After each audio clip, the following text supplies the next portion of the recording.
Suriye 10 illiklərdən sonra ABŞ-nin terroru dəstəkləyən ölkələr siyasından çıxarılıb və beynəlxalq iqtisadi əlaqələri inkişaf etdirmə imkanı qazanıb.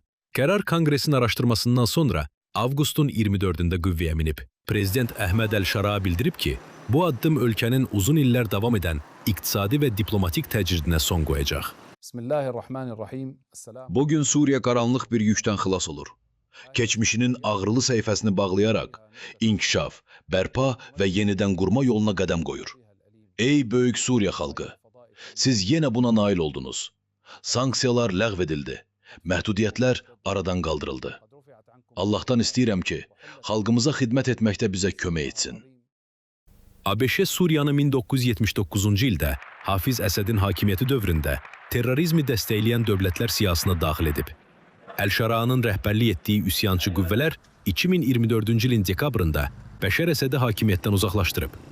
ABŞ dövlət katibi Marco Rubio bildirib ki, yeni Suriya hökuməti beynəlxalq terrorizmlə bütün əlaqələri kəsməyi öhdəsinə götürüb.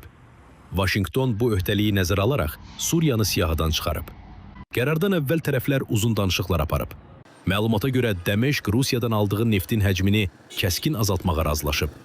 Türkiyə qərarı alqışlayıb və bunu Suriyanın bərpası üçün vacib addım adlandırıb. Bank of America və Mastercard kimi böyük şirkətlər də Suriyanın beynəlxalq maliyyə sisteminə qayıtmasına kömək etmək üçün danışıqlar aparır.